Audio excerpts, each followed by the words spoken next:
الله الرحمن الرحيم الحمد لله رب العالمين والصلاة والسلام على أشرف الأنبياء والمرسلين. برنامج كان waxaynu kaga hadli doonaa qofka bini aadmiga ah iyo dhiigiisu xidhiidhka uu leeyahay habdhaqankiisa. in badan dadku way yaqaanaan waxa uu yahay dhiigu. marka aad weydiisid qof ee aad tahdid dhiigaagu waa noocma, wuxuu kuu sheegay korona dhiigaygu waa nooca, waa O amba waa E ama waa B. inta badan dadku marka ay u baahdaan nooca uu dhiigu u yahay, haddii ay dhibaato dhacdo amba shil u dhaco amba qofku ay dhibaato ku dhacdo xagga dhiiga ah, ayaa la baadi gooba lahado dhiiga noocaasi baa loo baahan yahay. intaa dadku way yaqaanaan, laakiin halkan amba barnaamijkan waxaynu kaga hadli doonaa arrin ka duwan. dhiiga qofka baniaadmiga ee ku jira waynu ognahay waa shidaal weeyaan ayuu yahay, la-aantiina qofka baniaadmigu ma noolaan karo. balse isweydiintu waxay tahay qofka nooca dhiigiisu iyo xidhiidhka uu la leeyahay dabeecadihiisa, cuntada uu u baahan yahay, xanuunada ku dhici kara, xataa shaqada ku habboon iyo wixii la halmaala. barnaamijkan marka waxaynu diiradda ku saari doonaa haddii la yidhaahdo saddexda nooc ee qofka baniaadmiga dhiigga muhiimka ah waa A iyo O iyo B. A iyo B na way jiraan. intaasi xidhiidhka ay qofka baniaadmiga la leeyihin xataa dabeecaddiisa. marka waxaynu eegaynaa number 1 kow, dabeecadaha qofka baniaadmiga markuu dhiiggii nooca uu yahay, dabeecaddiisa wanaagsan iyo tiisa xun, raashinka uu baahan yahay ilaahay subxaana watacaala ugu talagalay inuu isticmaalo, xanuunada probability ku dhici kara ay tahay inuu ka fogaado, shaqooyinka muhiimka ah ee u baahan yahay. waxyaabahaasaynu ku eegi doonaa. daraasado badan baa laga sameeyey dhiigga run ahaantii oo fara badan, muddo dheerna laga sameynayay xidhiidhka dhiigga uu leeyahay qofka baniaadmiga ah iyo habdhaqankiisa. waxaan xasuustaa muddo sii horeysay dalka la yidhaahdo Jaban, buug ka hadlaya blood tap iyo xidhiidhka uu leeyahay qofka baniaadmiga ah. buuggaasi waxaa laga daabacay baa la tilmaamaa ilaa 5 milyan oo copy, waa sii horeysay ahayd. dadka jabaniiskana waxa la yidhahdaa aad bay u eegaan qofka baniaadmiga nooca dhiiggiisu yahay, si behavior qofka habdhaqankiisa iyo wuxuu ku habboon yahay iyo wuxuu ku xun yahay ay u ogaadaan. daraasado badan baa run ahaantii laga sameeyey oo aanan halkan kusoo koobi karahayn caawa. dad badan baa ka hadlay. hase ahaatee macluumaadkan aan soo gudbin doona waxyi maaha qur'aan amba xadiis nebi, waa waxuu noqon karaa amba sax amba qalad, laakiin siday u badan tahay weeyaan. daraasadaha waxaa laga sameeyey deegaamo kala duwan iyo dadyo kala duwan, hadday yihiin dad beeralaya, hadday yihiin dad xoolo dhaqataa, hadday yihiin dad xeebaha dega, hadday yihiin dad magaranaysaye reer galbeeda, hadday dad yihiin afrikaana, madow, cadaan, ayaa daraasadan laga sameeyey. ro-aantaynu soo gudbin doono. inta haddaan hordhac ahaan kaga baxo, bal waxaan qaadan doonaa nooca ugu horeeya ee dhiiga, qaybta la yahdo dadka dhiigoodu ee u yahay. marka ugu horeysa waxaynu eegi doonaa qofka eeda dhiiggiisu yahay waxyaabaha uu ku fiican yahay, dabeecadihiisa wanaagsan. waxaa la tilmaamaa dadka dhiigoodu ee u yahay horta dadka u badan xagga akhriska iyo qoraalka ayay ku fiican yihiin baa la yahdaa. hadduu qofku ee uu yahay dhiiggiisu, qoraalka iyo akhriska ayuu ku fiican yahay. waa dad waxna aada u akhriya, waxna qora. xagga tiifiyada marka ay daawanayaan baa la yahdaa dadka eeda ahi waxay ka daawadaan barnaamijyada ila qososha ah amba kamaradan la yahda hiding camera, waxyaabaha noocaas ay ka helaan. waxay jecel yihiin deegaanka dabiiciga dadka eeda ahi, tusaale ahaan meel dabiiciya oo buur ah oo biyo ay ka soo dhacayaan, oo laamaha iyo shimbiraha dhawaqooda ay isu baxayaan oo cidla ah ayay ka helaan meelaha dabiiciga ah. dadkaasi inta badan waxa la yahdaa dad dhacdhac yar weeye. qofka hadduu dhiiggiisu ee uu yahay wuu dhacdhac yar yahay, maha dadka ku qaldama. soomaalida waa dadka yidhaahdo kuma daare hay daarin, yacni ma ogola qofkaasi inuu isna wax dadka yeelo isna wax la yeelo. waxa kaloo ay dadkaasi ay jecel yihiin baa la yahdaa waa dad xarago badan aad u xarago badan dadka eeda waa dadka xaragooda ee ugu xaragada badan waa eeba leehdaa daawada waxyaabaha aan ka sheekeynayo adiga laftiga waxaan ugu talagalay inaad baaritaan ku samaysid haddaad nooca dhiigaagu yahayna waad dareemi kartaa dadka eeda ahi waa dad aada u xishood badan baa leehdaa oo khajilaad badan khajilaadu waa xanuun laakiin xishoodku baa leehdaa waa sifo wanaagsan laakiin khajilaadu inta badan waxay yidhaahdaan waxa weeyaan waa psychological disease baynu marka qofku bini aadmi ku noqon karaa yani wax nafsiyo mushkilad buu ku noqon karaa laakiin xagga wanaagga waxaa la yidhahdaa qofka eedihii markaynu eegano wanaagyada dhiigga eedu waa qof xishood badan weeyaan dadka eedi waa dadka inta badan ka warwara shaqada u taala haddii uu caawa ka seexdo shaqooyinkii isagoon dhamaystirin aad buu uga warwaraayo siduu u dhamaystiri lahaa buu ka warwaraa in badan dadka dhiigoodu uu eedu yahay waxyaabaha kale ay ku fiican yihiin waxaa ka mid a waa dad ballan markuu galo sida ay tahay inuu u uufiyo wuu jecel yahay ballamada inta badan hadduu galo wuu uufiyaa hase haatee waxa lahahdaa ma jecla inay ballamada rasmiga ee tooska ay galaan hadduu galana inta badan wuu fuliyaa baa lahahdaa xagga marka laga eegay I Q-da iyo maskaxda iyo intelligentka waa dadka ugu maskaxda badan baa lahahdaa ugu maskaxda fiican bini aadmiga dadka eeda ahi dadka eeda ahi sidoo kaleeto waxaa la yidhaahdaa waxa ka soo baxa dadka in la yhahdo hogaamiyaasha amba leadershipka qaybta bidaynu u iman doono laftigooda leadershipku ka soo baxay lakin waxaa la tilmaamaa oo daraasado badan oo la sameeyey ay sheegaan qofka eeda ahi dadka leadershipka hogaamiyayaasha inay ka soo baxaan waxaa la yidhaahdaa dadka eeda ahi dadka ugu hurdada yar weeyaan xagga seexashada in yar bay seexdaan 24 saacadood 3 saacadood 4 saacadood 5 saacadood 6 saacadood waa more enough aad bay ugu filan tahay lahada aad bay marka hurdadoodu ma badna meela gooniyana way ku gamaan meelaha buuqana kuma gamaan sidoo kaleeto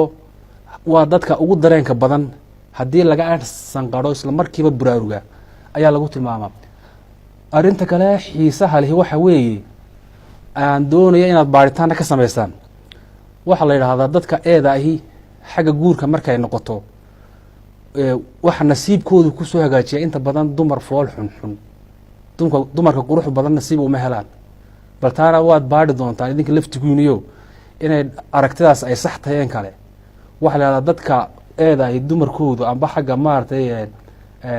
inta badan kuma hagaagaan nasiibkoodu dad qurux badan oo qolo kaloo iman doonta qolada ooda markaynu marayna inanu tilmaami doonaa xaggan haddaba dabeecadaha xunxun ee uu leeyahay qofka eedi waa maxay intaa aynu soo tilmaanay waa dabeecadaha wanaagsan uu qofka uu leeyahay dhiiggiisu uu yahay eeda sida ay daraasado fara badan ay tilmaamaan daraasadahaasi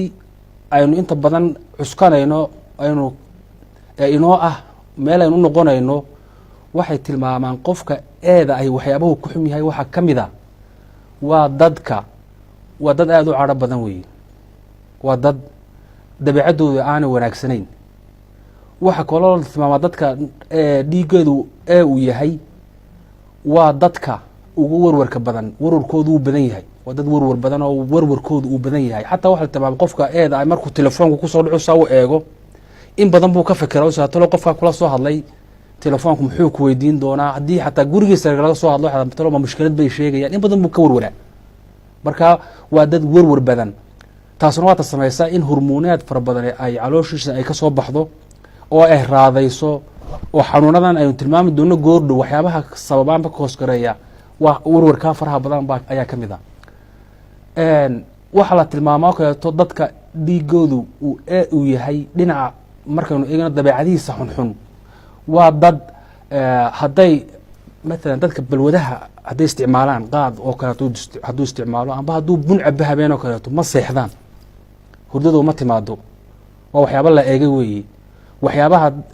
qaadku uu ka mid yahay waxyaabaha uu bunku ka mid yahay hadday ay cunaan waxa laga yaaba hurdadu inaan habeenka aada ugu soo dhicin haddii ay balwadaha noocaas isticmaalaan waa dadka inta badan la yahdo waxa ku bata waxaan la yahdo soomaalidu tahda khaayiraada iyo waxyaaba caynkaasa ku bata marka raado weyn bay ku yaraata arrintaasi waxa inta dadyowga dhiigooda uu yahay waxyaabaha ay ku xun yihiin oo kaleeto waxaa ka mid a ama dabeecadaha waxna uu leeyahay waxaa ka mid a waxa intaa u dheer waa dad kooban oo aan asxaab badan lahayn. waa dadkan laahdo waxa weya waa isolated wey, waa dad aan xidhiidh badan lahayn, asxaab badan lahayn, dad dhexgelitaankoodu ma fiicna, attraction badan ma leh. marka waa waxyaabaha dabaaca ay leeyihiin qofka dhiiggiisu u yahay uu leeyahay. haddii aynu u yaro gudubno dabeecado badan oo kale uu leeyahay oo xagga way jiraan, laakiin waynu soo gaagaabinaynaa. haddaba aynu bal tilmaamno ilaahay subxaanahu watacaala qofka dhiiggiisu uu yahay waa maxay raashinka ku habboon ee ay tahay inuu isticmaalo. waayo habdhiska qofka bini aadmiga ilaahay subxaanahu watacaala qof walba sibuu u sameeyey, xikmad ilaahay oo rabbaaniya iska jirtaa. marka dadka dhiiggeedu uu yahay waxaa la tilmaamaa in dhaayatkooda amba raashinkooda aada loo ilaaliyo, loo kantaroolo. weliba waxa weeyaan waa vegetarian dadkan lahado, waa dadkan khudaar cunka ah weeye. khudaarta ayaa maaragtay jidhkooda ku habboon inay isticmaalaan, iyo dhiigooda iyo habka caafimaadkooda waxa ku fiican inay isticmaalaan waxyaabaha khudaarta ah.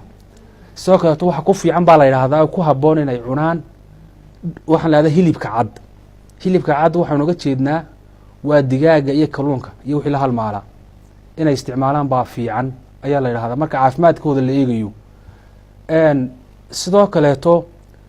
raashinada faraha badan ee kala duwan uma wanaagsana dadkaasi, waayo calooshooda ciladaha ayaa ku badan. hilibkuna uma wanaagsanaa, hilibkan cas uma wanaagsanaa oo cilado fara badan ayuu ku sameeyaa. marka iyaga waxa weyan waxa ku habboon ee jidhkooda ilaahay subxana watacaala ugu habboon waxa weeyaan waa waxyaabaha khudaarta ah iyo hilibka cad weeye. aadna uma xiiseeyaan dadka eeda ahi hilibka ma xiiseeyaan, xataa caanaha ma xiiseeyaan. way cabaan waanay cunaan hilibka, laakiin ma xiiseeyaan. sida qolooyinka soo socda way ka duwan yihiin. waay bal aan u gudubo waa maxay xanuunada probability ku dhici kara dadka eeda ahi. daraasadahu inta badan waxay sameeyeen, markii la sameeyey waxaa la ogaaya dadka xanuunka lahada kansarka weliba noocan caloosha iyo ku badan dadka eeday u badan yihin. daraasaa lagu ogaaday. waxaa laga yaaba haddii imanka la baadho dad fara badan 10 qof haddii la baadho oo kansar qabad in 8 ay noqdaan baa suuragala. waa probability wax hadda waxiyo maaha baan idin sheegayaa, laakiin waa wax suuragal ah. dadka xanuunka kansarka ugu faraha badan oo ku dhaco daraasado waxay sheegayaan inuu yahay dadka eeda ah. waa dadka calooshoodu ciladaha ay ku badan tahay. xanuunada adigu kuwa ugu badan kuwaas weeyaan. bal aan tilmaamno waa maxay waxyaabaha ku habboon dadka eeda ahi xagga shaqada marka la noqoto shaqo inay shaqeeyaan. dadka xisaabaadka amba bankrisku way ku fiican yihiin. dadka garyaqaan wuu noqon karaa qofkaasi. dhaqaalayahan buu noqon karaa. qoraano wuu noqon karaa. dadka qoraalada ee buwaagta qoraan amba noveliska qoraan way noqon karaan. waa shaqooyinka ku habboon. shaqooyin kaloo fara badan way qaban karaan, laakiin shaqooyinka ku habboon weeye. intaa haddaan kaga gudbo nooca la yihahdo bad type a, waxaan u gudbayaa qeybta labaad oo ah b, inagoo aada usoo gookoobeynaa. noocan la yihahdo b bal aynu eegno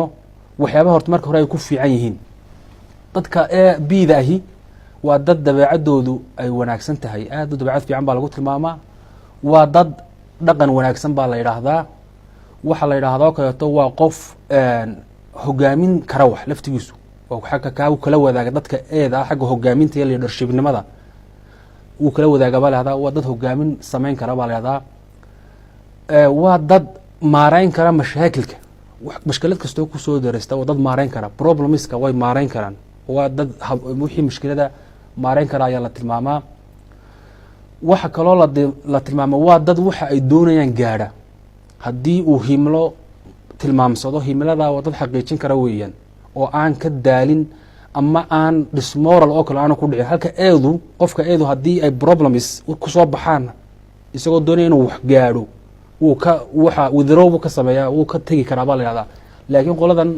baydu dhiigoodu yahay b, waxa ay doonaan way xaqiijiyaan baa la yihahdaa. sidoo kaleeto waxa la yihahdaa waxa iyagu marka tiifiyada ay daawanayaan waxay ka helaan wararka baa lahdaa wararka dhaadheer waliba analysiska amba taxliilaad kale muddo dhan bay fadhii karaan telefishon hortiisa oo kolba war iyo taxliilaadkooda uu daawan kara laakiin qofka eedu intaa ma u dul qaadan kara leedaayo isagu wax uu barnaamijyada aan tilmaamo oo kaleeto ayuu iska jecel yahay laakiin wararka dhaadheer ee falanqaynta leh biidu aad bay uga heshaa baa laydhaha dadka uu yahay saaxiibtinimada way ku fiican yihiin noocani dadka biidi saaxiibtinimada way ku fiican yihin waa dad saaxiibtinimo iyo habdhaqan fiican leh waa dad naftooda inta badan sharxa baa leeda waxaasaan aqaana waxaasaan ahay oo soo saara oo qof soo saara wey dadka soo saara muujiya nooca biida ayay ku badan yihiin baa leedaa waxay nasiib u helaan xagga nasiibka guurka markay noqoto dad iyo dumar qurqurux badan bay nasiib u heli karaan oo kuwaa way kaga duwan yihin kuwii eeda taasna waa la tilmaamaa oo waxyaabaha ay ku fiican yihiin amba dabeecado wanaagsan ay leeyihiin haddaba waxaa jira waxyaabo ay ku xun yihiin oo dabeecadaha dhinaca xun ah waa dadka boodada le baa lahdaa waa dad booda leh markiiba xanaaqaya sidoo kaleeto waxa lahdaa waa casabi waa dadkan casabiyiinta ee nerfoska ah ee markiiba maaragtay cadhada waa dad ilow badan baa lahdaa ilowgooda uu badan yahay waxbuu iska iloobaya waxa laga yaba haddaad la balantid inuu ballankiiba iska iloobo ayaa la tilmaamaa dad aada dhugashadoodu ma badna bay dhahdaan dadka dhugashada badan ma aha aada wax ma dhugtaan sidoo kaleeto waxa lahdaa marka ay wax qabanayaan mas-uuliyad badan iskama saaraan xil badan iskama saaraan wax halka qofka eeda ahi uu ku dhimanayo wixii uu ku fikirayo isla wixii fuli laakiin qoladan waxa lahdaa biid ahi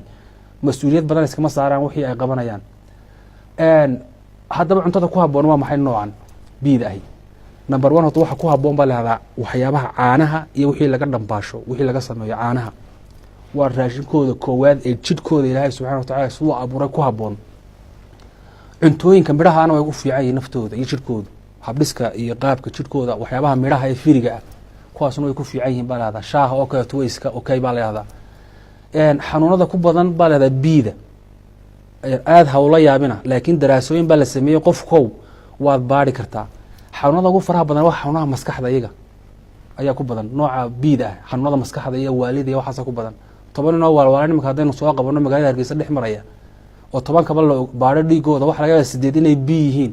labada soo hadhayna midna oo noqdo midna eebaa suuragala waa wax suuragala waa probability wax waxiya maaha laakiin waa cilmi baadhida noocyadaas waxa ku badan waxa kaloo ku xanuunkan leehdo ilowgu Alzheimer-ka leehda waa noocaas biida ayuu ku badan yahay haddaba qolada biida waa maxay waxyaabaha ay ku fiican yihiin shaqo ahaan si uu qofku dee uu soo ogaado shaqooyinku ku fiican yahay horta baadhuu noqon karaa dadkan baadhayaasha ah amba cilmi baadhuu noqon karaa sirdoon buu noqon karaa weriyuu noqon karaa dadka farshaxanka ayaga ka soo baxa dadka magaranaysaayay ee cilmi nafsiga ayaga ka soo baxa shaqooyinkaasoo dhan kuwa kalena way qaban karaan laakiin shaqooyinka aadka aklikubalka u ah waa shaqooyinka noocaasi weeye nooca ugu dambeeya ee la yidhaahdo type o bal in yar iyagana aan ka tilmaamo nooca kani oodu horta waxaa la tilmaama lahdaa waa dad kalsooni dheeraad a leh inta badan self sufficient kalsooni dheeraaday leeyihin sidoo kaleeto dadka dhiigoodu owda yahay waa dad bulshaawiyaa la yihahdaa xagga bulshaawinimada waa dad aada u bulshaawiya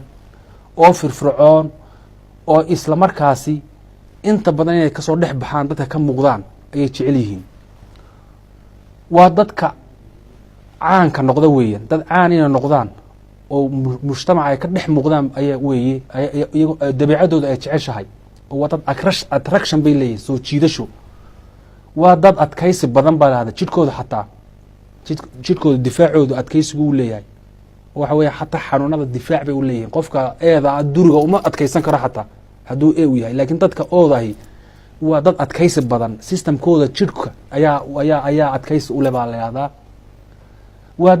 dad qaabkooda wanaagsan yahay structurekooda amba maaragtay physical appearancekooda aada u fiican yahay oo qaab dhis le weeyey waa dad maareeya mushkilad kasta oo ku timaada way maareeyaan waa dad nasiib wanaagsan inta badan aada u nasiib fiican weeye waa dad seexan kara waa dadka ugu hurdada badan baa la tilmaama 24 hours buu seexan karaa bale dadka oodahay 24 saacadood buu hurdi karaa haddii durbaan laga agtumo haddii sanqadh kasta ka baxayso meel kastana way ku gamaan baa lahada meel alla meeshii uu soo gaadho ku gamaya gaadhigu ku gamaya meesha shaqadu ku gamaya dadka xagga hurdada waa ku fiican yihiin hadduu bun cuno hadduu jaad cuno wax alla waxaasoo dhan waxba ka qaadi maayaan soo kaleeto dumarka ugu quruxda badani dadka ooda ayaa guursada haddii la baadho imika dadka ooda ay waa dumarkoodu waa dadka ugu quruxda badan yihiin waa wax la baadhi karo weeyaan sababtuna waxa weeyaan waa dad habdhaqan fiican lahoo kan eeda ay isagu nasiibkiisu wuu xumaado gabadh foolxun ugu soo hagaagaysaa de waa qof dabeecad wanaagsan male waa qof aada u furfuran ma aha marka hal qof unbuu la sheekaysanaya qofka ula sheekaysto nasiibkiisu markuu soo hagaajiyo taasunbuu ku dhacaya halka oodu 10 buu isagoo la sheekaysan ninkan maaragtay dabeecadda fiican 10 buu isku wadaayo mid doono markaa ka xulanaya marka waxa waa dadka ugu nasiibka wadaana xag ugu nasiibka fiican ee dumarkooda ay qurux badan yihiin qof walba istijaabiyo isbaa hadaa doontid marka theory-gan aan ka sheekeynayo amba waad reject gareyn doontaa amba waad accept gareyn doontaa daraasooyinkana waad akhriyi doontaa haddaba dabeecadaha xunxun qofkan uu leeyahay waa maxay qofka ooda ahi inta badan horta waxay jecel yihiin waa dad ka helaa meelahan xafladaha ay ka jecel yihiin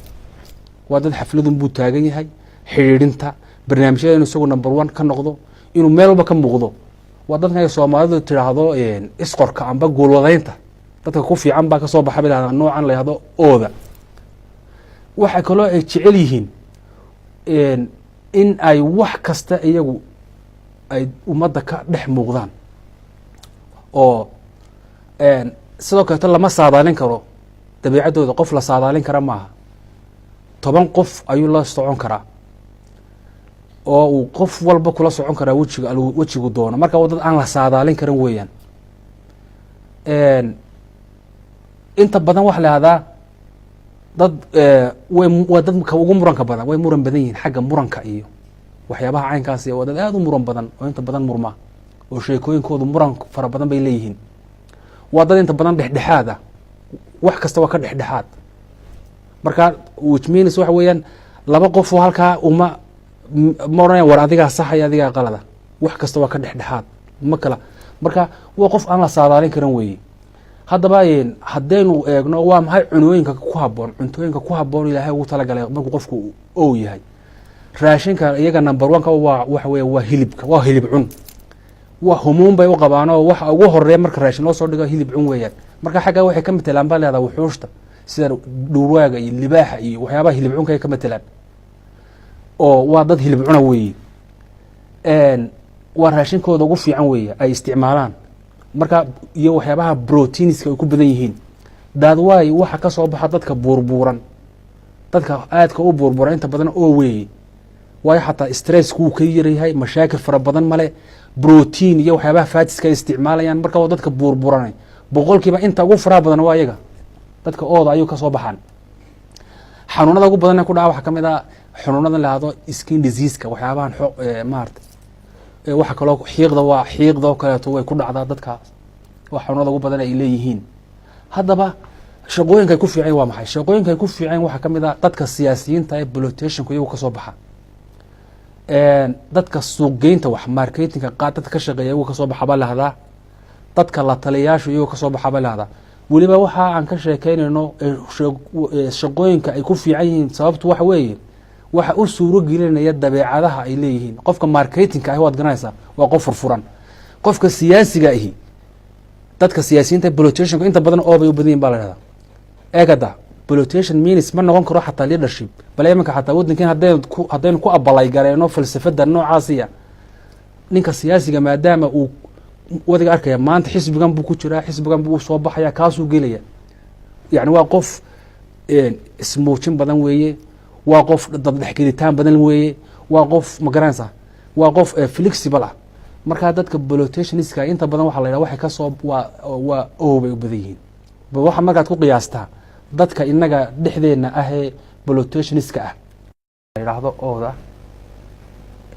gaar ahaan oo minus haddii ay hooyadu noqoto oo minus weeyaan oo negative wuu hawl badan yahay waayo adduunyada dadka oo negative ku way yar yihiin aad buu yar yihiin caalamka oo dhan marka la eego wax kooban markaa hooyadu haddii la ogaado inay dhiigeedu oo negative u yahay waxa wanaagsan marka ay uur leedahay in la mudo irbad baa markaa lagu mudaa si caruurta looga duwo oo aan caruurta nooceeda yeelan sababta waxa way mushkilad weyn baa dhacaysa oo caruurtu laftigooda inay ka raacaan baa suuragala marka inta badan irbad baa lagu mudaa hooyada oo negative ka ah waana arin aad iyo aad u hawl badan waxa kaloo daraasadaha qaarkood ay tilmaamayaan hooyada ooda ay haddii ay 30 jir dhaafto inay dhalmadu ku yaraato amba aanay dhalinba waayo marka horeba daraasaadka qaarkood waxay tilmaamayaan hooyada ooda ay inay dhalmo yar tahay marka hadday 30 years ka gudubto 30 sannadood hadday ka gudubto waxa la leeyahay probability u badan inay dhalmaba aanay helin baa suuragala marka waa waxyaabo daraasaadka qaarkood ay muujinayaan sida awgeed waxa weeyaan waxa muhiim ah xataa ayaa lahdaa dhiigaga qaarkood way istiidaan dadka isqaba dhiigaga qaarkood baa istiidaan marka dhiigu hadduu istiidan yahay si caruurtu aanay uga soo dhicin gabadha oo waxa jira dumar mar walba uu ka soo dhaco ilmuhu marka la ogaado in hooyada iyo aabahaasi ay kala dhiig duwan yihiin oo dhiigoodu istiidayo soo kaleeto irbadaha lagu mudaa si loo suuro geliyo in ubadka amba caruurta uurka ku jira ay badbaadaan oo nabad qabaan marka waxyaabo fara badan oo dee cilmigu uu tilmaamayaa jira dee aragtiyahaas aan tilmaamayo iyo qaar kaloo badani way jiraan inta badanna dee waxaa aad aqoonta ugu sila waa dadka dhakhaatiirta weeye intaa haddii aan kaga soo baxo saddexda nooce muhiimka ah nooc a b yaa jira iyagoo positive iyo negative oo fara badanna way jiraan laakiin inta muhiimka waa saddexdaa nooc weeye waa eeda iyo bida iyo ooda sidoo kaleeto waxyaabaha muhiimka ah dhigagu ay go-aan ka qaataan waxaa kamid a qaabku qofka u seexanayo qof kastoo bini aadmiya waanu ognahay oo imanka qaab gooniya u seexda dadka eeda ahi qaab seexashadoodu waa qaab yaroo curduduba ahoo intay way isduubaanoo intuu lugaha soo laabo ayuu madaxana gacanta hoosta ka geliya waa dadka eeda ahi inta badanna iyagoo fikiraya uruursan bay seexdaan balaaday gamaan qofka ooda ahi intuu dhabarka isu tuuro labada gacmood iyo saa isu kala bixiya baa la yahda ayuu iska gama isagoo markiiba iska gamaya waa qolada ooda ah dadka biida ah iyaduna dhabarka uma seexdaane waxaa laga yaabaa inay ku bilaabaan hurdada intay caloosha u seexdaan lugahana midna uu saa u yaro taago kadibna isna wuu gamaya laakiin noocan eeda ahi iyadu way mushkilad badan tahayoo sidiisaba dhiiga noocan baa iska problem badanoo si yaroo curduduba ahoo uu isa soo wada koobiya u seexanaya marka xataa xagga hurdada ayaa uu go-aan ka qaataa nooca dhiigaagu yahay waana baaritaankana waynu wada samaynayna daawade baaritaanka waynu samaynayna qof walba waad baaraysaa waxa kan aan ka hadlayo sidoo kaleeto waxaa la tilmaama xagga timeka marka maamulidda timeka inkastoon jecelahay maamulidda timeka inaynu wakti ku qaadan doono oo iyo barnaamij gooniya oo qaabkan ay dadku uga hadlaan buugta uga hadla qaab ka duwan baynu uga hadli doonaa markaynu ka hadlayno maamulidda waktiga oo program dhan buu noqon doonaa laakiin waxaa la tilmaamaa marka ay noqoto xagga timeka iyo maamulidiisu dadka eedaa ugu fiican baa lahdaa barnaamij kastaba saad ku arki doontaan sawirada halkan 8 program sida u kala horeeyaan buu qofka eedu mid walba uga soo baxaya ilaa barnaamijka koowaad ilaa barnaamijka ugu dambeeya ilaa ka ugu horeeya sida ugu habboon buu u maamulanaya halka dadka ooda ahi 8 barnaamij labada maalmood ee ugu dambeeya buu wixiiba hal mar uu dusha kaga dhacaya qolada biidahi markuu barnaamij iyo shaqo uu qabanayo kolba intuu yar qabto ayuu ka tegayaa isagoo goosa ayuu shaqooyinkiisa u qabtaa waxa iyadana la yaab leh noocan la yidhahdo a b ee isku jira 8 halkaa waad arki doontaa markaynu ka hadlayna time management waad arki doontaanoo maalinta ugu horeysa ayuu si madaxa u wada dhiganaya wixii oo hal mar buu doonaya wixii inuu wada qabto oo markaasuu culays xaddhaaf u saaraya marka xagga time managementka laftigiisu ama maamulitaanka waxa go-aan ka qaataan nooca dhiigaagu yahay ayaa go-aan ka qaadanaya marka daraasooyinkani waxyaabo fara badan ayay go-aan ka qaataan oo noloshaada ah marka waxa muhiim ah qof kastoo bini aadmiya amba dadkan programkan daawanaya barnaamijkani in ay ogaadaan nooca dhiigaagu yahay haw ogaan oo quraato hadday dhibaata kugu dhacdo amba qof dhibaataysan in lagaaga shubo dhiig amba adiga dhiig lagaaga shubo ha u baran laakiin waxaad u barataa noloshaada oo dhan buu saameyn ku leeyahay qaab dhiigaagu nooc uu yahay. raashinkaagaan idhi waxaynu idhi xanuunada ku dhici karaan nidhi, waxyaabuhu ku fiican yahay, waxyaabuhu ku xum yahay, shaqooyinka uu ku fiican yahay ee ay tahay inuu doonto. daraasadaha haddaba haddii aan intaa aynu kaga baxno bal tilmaamaha kookooban weliba aadka u kookooban aan soo qaatay, haddaan in yaroo scientifica amba cilmiyana tilmaamno, waxaa la yidhahdaa xagga sideebay dadku ku kala yihiin dhiiggan, sidee ku kala badan yahay. daraasaduhu waxay tilmaamaan nooca eeda dadka ahi 42% weeye, 42% weeyaan, halka dadka ooda ahina ay yihiin 46. bal adeegsay maad 46 waa o, 42 waa e, halka bida nooca bida ahi waa 9%, 9%, 97 weeyaan. saddexda soo hadhay waa nooca e iyo bida weeyaan, saddex baa soo hadhay, saddexdaas soo hadhay 3% markaanu leenahay, saddex baa soo hadhay waa a iyo b. haddaba daraasadaha kale daraasaduhu sidoo kaleeto waxay tilmaamaan, qolada dhakhaatiirtuna way arrintaa iyaga inooga aqoon badan, dhiigga oo la yidhaahdo waa qaybiye, oodu eeda iyo bida iyo eedii bida intaba wuu siin karaa oodu, halka eedu eediyo bida way siin kartaa, biduna e iyo b way siin karaan, iyaduna waysa siin kartaa bidu, eedu iyaduna waysa siin kartaa, e iyo b iyaduna waysa siin kartaa. marka daraasadahaasa lagu ogaaday waxyaabaha aan soo tilmaamay. waxaan kusoo gabagabeyneynaa brograamkeenan aadka u kooban, waxaa habboon inuu qofku ogaado xidhiidhka dhiiggiisa iyo dabeecaddiisa, xidhiidhka dhiigga uu leeyahay iyo xanuunada uu halis noqon karo, xidhiidhka dhiigga nooca uu leeyahay iyo raashinka ku habboon, xidhiidhka dhiiggiisa ka dhaxeeya iyo shaqada ku habboon ee ta inuu doonto. taa macnaheedu ma aha 100% theoriska iyo waxyaabaha aynu akhriyayna waa sax maaha. waxa saxda waa qur-aanka iyo sunnaha nebiga, laakiin waxan waa daraaso dad baa sameeyey, waanay noqon karaan sax, waana noqon karaan qalad. laakiin daraasaadkan dad baa ayaa sameeyey oo in badan ka sameeyey oo waqti badan ku bixiyey, soona ogaaday. inta badan researchyadana waxa weeyaan research marka la sameynayo amba daraaso waxbaa lagu soo ogaadaa, xog baa lagu aruuriyaa. waxaa la yihahdaa experimental baa la sameynaya. experimental means waxa weeyaan wixii baa waa la baarayaa, wixii marka amba sax buu noqon karaa amba qalad buu noqon karaa. marka waxaan rajeynayaa insha allah, waxaan rajeynayaa in dadka ina daawanaya ay baaritaan ay sameeyaan, waxyaabahan aan ka hadlayan soo bandhigay inay sax yihiin iyo in kale. qof walba waxaa laga rabaa, maanta buwaag baad helaysaa laga qoray blood typeka iyo xidhiidhka uu laleeyahay qofka dabeecadihiisa iyo noloshiisa. waad googal garayn kartaa, meelo badan baad ka hegi kartaa. intaasoo buug ayaa waxaanu ka soo diyaariyey oo aan soo akhriyey, meelo badan baan ayaa reference aan usoo qaadanay. marka qofka brograamkan nasiib u hela inuu daawado, asaga ayaanu ka rajeyneynaa inuu isagu sii baadho, aqoon dheeraad u yeesho, oo aanu noqon dhiiga kugu jiraa in markaad u baahatid in lagugu shubo unaad u baahan tahay. laakiin waa waxaad ogaan doontaa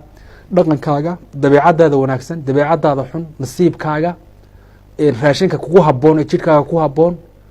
waxyaabaha aad tahay inaad ka afford garaysid amba aad ka dheeraatid ee xanuunada kugu dhici kara. marka daawade intaasaan kusoo gabagabeynaya barnaamijkaasi. intaynu mid kale isugu iman doono oo kanoo kale ah, waxaan idinkaga tegaya wabilahi towfiiq. wasalaamu calaykum waraxmat ullahi wabarakaatu.